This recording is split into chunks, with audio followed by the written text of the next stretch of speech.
Now you go to St. Louis, Dublin, Missouri, Oklahoma City looks mighty pretty, you see. Amarillo, Gallup, New Mexico, Flagstaff, Arizona, don't forget Winona, Kingdom, Foster, San Bernardino, won't you get hip to the Cali tip when you make that California trip.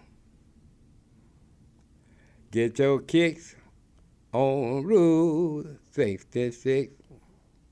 That's 90-year-old blues musician Eddie Tigner giving us an a cappella snippet of Route 66, a trademark song in his live performances. Route 66 is one of the most popular songs of our nation.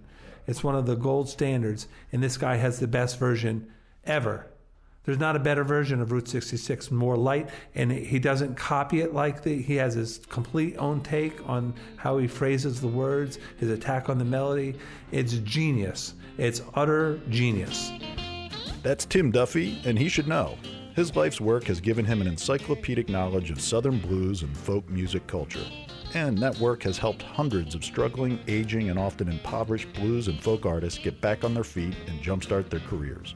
Artists like Eddie Tigner, Ironing Board Sam, Etta Baker, and Danny Mudcat Dudek, to name a few.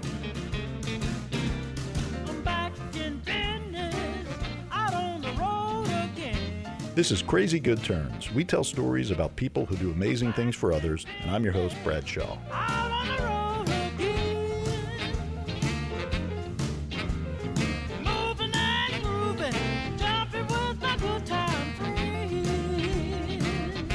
Today we'll hear the story of Music Maker Relief Foundation, a nonprofit that Tim Duffy and his wife Denise co-founded more than 20 years ago.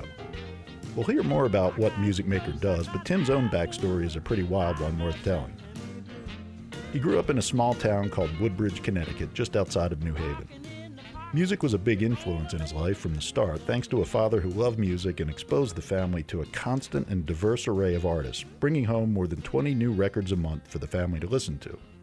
Robert Johnson, Leadbelly, Bessie Smith, Rachmaninoff, Louis Armstrong, Elvis Fitzgerald, Baroque music, just a very musical. Bob Dylan, all the Bob Dylan records would come. We'd buy them. Dad would bring them into the house as they came in. Joe. But amid this smorgasbord of music genres, it was Southern blues that really grabbed Tim. I was just enamored by Southern culture, and there was a record my dad had called Instrumental Music from the Southern Appalachians.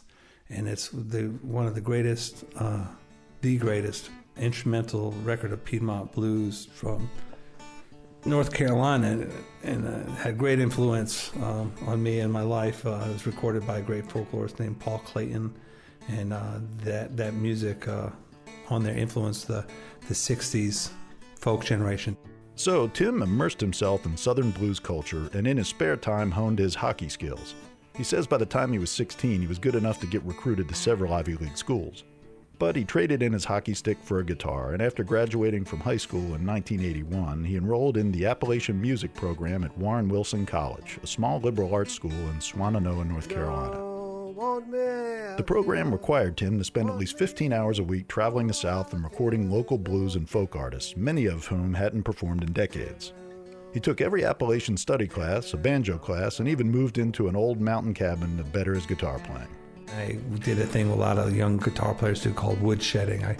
I stayed up there in the mountains in that cabin and started to really teach myself how to finger pick guitar. I was just turned on. I had to learn Creole Bell and Stack a Lee, and I sat there in that cabin and just learned how to play that music. Tim said he loved the Appalachian Music program and the exposure it gave him to so many artists that he grew to love and admire. But when his course requirements started stretching beyond music, he bailed.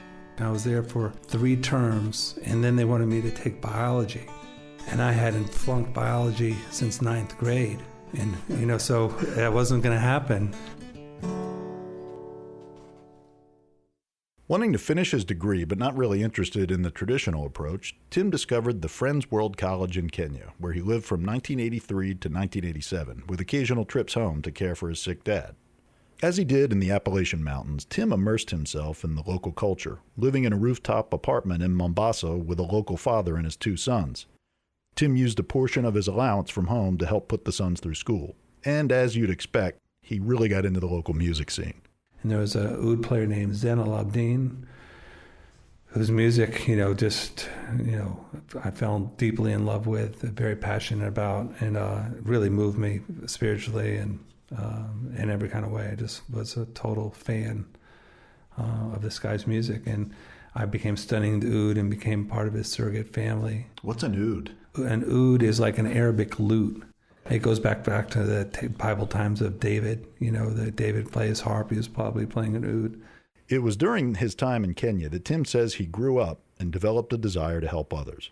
I thought I knew poverty in Appalachia, but the poverty in Kenya was something I had never witnessed before. And to see people so poor and go to Mathare Valley, it's one of the biggest shanty towns in Nairobi, and see naked men on all fours sticking their head into a garbage heap and chewing like a cow. Stuff like that. When you wake up in the morning, kind of affects you. It's like being aware of how short your life is and what do you want to do while you're here. During a trip back to the States for his 23rd birthday, Tim met and fell in love with his now wife, Denise DeRocher.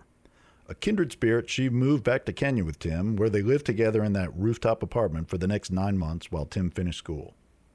After graduation, Denise, who was a garment pattern maker, convinced Tim to move with her to North Carolina so she could look for a job in the garment industry. So they packed up for Asheville, where the two moved in with an old mountain musician friend of Tim's named Samuel Turner Stevens. He was a nice man, lived in a little cabin with he had running water but no heat. He would lovingly fill a Prestone antifreeze bottle with warm water with a little plastic gasket he made to, warm up the bed for us. He was a very nice man. Denise ultimately landed a job in Winston-Salem, and at the same time, Tim was invited to enter the folklore graduate program at the University of North Carolina in Chapel Hill, where he was introduced to legendary bluesman James Stevens, better known as Guitar Slim. The two hung out a lot and became friends, and Slim introduced Tim to all his blues buddies in the area.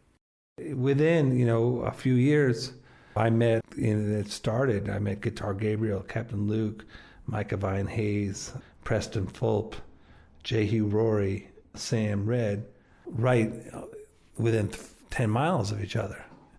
And it was this great little enclave of these great blues musicians. And it was like, wow, the blues is alive and well. Tim recorded live performances of virtually every artist he met, and as a skilled photographer, he took beautiful pictures of the musicians too. Through his travels and interactions, though, he also noticed a pattern. In addition to being quite old, many were living in abject poverty with no viable means to meet even their most basic needs. When I met these blues artists, knowing a little bit of the record industry, they were even at the top of it, these guys never made any money. They were too old to tour. As Tim was pondering a way to help all these guys, he ran into an old friend of his father's named Mark Levinson, whom you audiophiles will recognize as one of the deans of high-fidelity technology and sound systems. Tim shared his recordings with Mark, who was blown away by the music, and the two started brainstorming ways to both give the recordings a broader audience and help the artists who made them. Tim said Mark came up with the idea and the name for Music Maker Relief Foundation, which he and Denise officially founded in 1994. With Mark's help, they created a small commemorative book of Tim's photographs and packaged it with a CD of the artist's music, which Levinson had remastered with his high-end audio gear. They named it a Patrons Pack and sold it to Levinson's wealthy retail customers, with proceeds going to Music Maker. And he would sell it to them for $100, but it was very common for someone to say, oh, Tim's doing something, here's $5,000. He taught me how to fundraise. Livio Comazzi, one of the board members of BASF, gave me a $30,000 digital reel-to-reel recorder. Tim and Denise both had day jobs at the time, Denise in the garment industry, Tim with a startup record label that gave him a salary, a budget, and a van to cruise around the South and record 10 blues records a year, which he did for 2 years. In addition to producing and distributing the artist's records, Tim would also work on their behalf to arrange paying gigs for them, and along the way use donations from Music Maker to help with basic living expenses like medical and heating bills and buying food. By the year 2000, their efforts had become so widespread throughout the South that the two quit their day jobs to devote their efforts full-time to Music Maker, where Tim is now executive director and Denise is managing director. Over the years, Music Maker has assisted more than 300 artists, issued more than 150 CDs of their music, and reached a live audience of more than 1 million people in 40 states and 17 countries through the live shows they produce. And through their Musician Sustenance Program, they've provided hundreds of artists with monthly stipends for food, shelter, and medical care, supplied them with emergency aid in times of crisis, and connected them with government and nonprofit resources for further help. One such artist is blues guitarist Robert Finley. Do you remember the first time you met Robert? Robert, I met him in 2015 in Helena, Arkansas at the King Biscuit Blues Festival. He was playing on the street for tips, and everyone else of the street performers had really fancy PAs and could be heard really well. And Robert had this really funky 1978 or 70s version karaoke machine that sounded horrible. Like that. And then I got up close to him, and he immediately knew he was one of the greatest soul blues singers I ever heard. And the songs were hysterical. And I knew he had written them because they were so great. If someone else had written them, I would have heard them by then. They were just great. And I asked him, did you write these songs? And he said, yeah. And I said, man, you're the greatest soul singer. He didn't know me very well. I took his picture, and I got his number.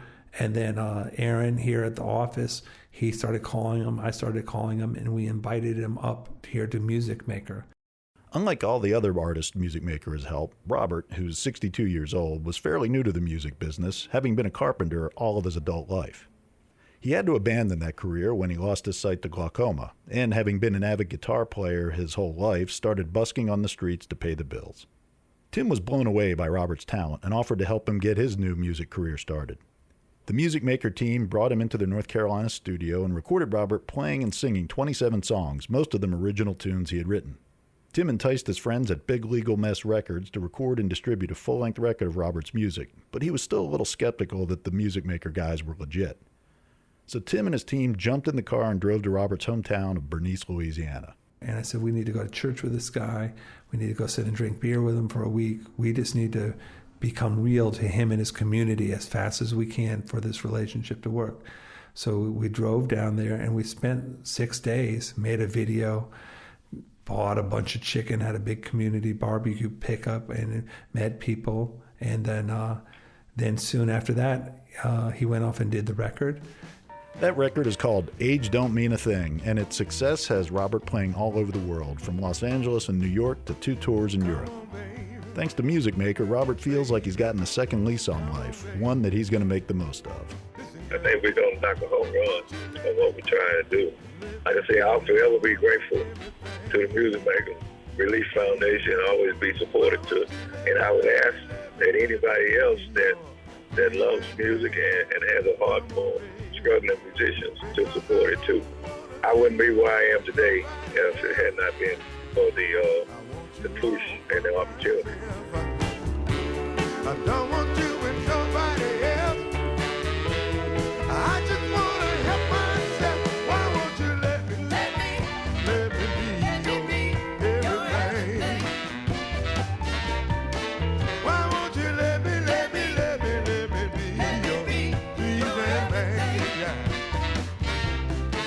I don't love you. And as for Eddie Tigner, who opened the show with Route 66, he's been a part of the Music Maker family for nearly 20 years. They've provided him with grants for prescription medicine, food, and home repairs, and they've released 2 albums together. He too has toured the U.S. and Europe, and he's got a standing gig every Thursday night at Fat Matt's Rib Shack in Atlanta, where he plays well into the early morning hours. And at 90, he's not showing any signs of slowing down. It makes me feel alive. I mean, really, makes me feel alive like there's nothing else that I would rather do than play music. This episode was personal for me for a couple reasons. First, I love and appreciate music, and I have since I was a kid. I can't play an instrument, but music is pretty much always on in the background of my life. And 2 of my sons are professional touring musicians, so I can relate to the difficulties of that world. Sleeping on floors and couches, getting gypped by stingy club owners, dealing with cranky sound guys, scuffling with other bands, driving 9 hours to play a 45-minute set, then waking up and doing it all over again. Like Eddie and Robert and so many other struggling artists, young and old, my sons aren't famous, and they may never be. but they're also similar in that they can't imagine doing anything else. They put up with things I never would to give me something I value deeply, a good song. I'm Brad Shaw, and thanks for listening to this episode of Crazy Good Turns. Go to crazygoodturns.org to learn more about or donate to Music Maker Relief Foundation and to submit your ideas for extraordinary people and organizations we should feature. And stay connected with us between episodes by following us on Facebook and Twitter. You make me wanna dance to the music. You make me wanna dance to the groove. You make me wanna dance to the music. Ooh, baby, girl, I wanna dance with you. Yeah, yeah. You might have noticed that we found some great music to support our podcast. In fact, all of this episode's music comes from Music Maker artists, including Eddie and Robert.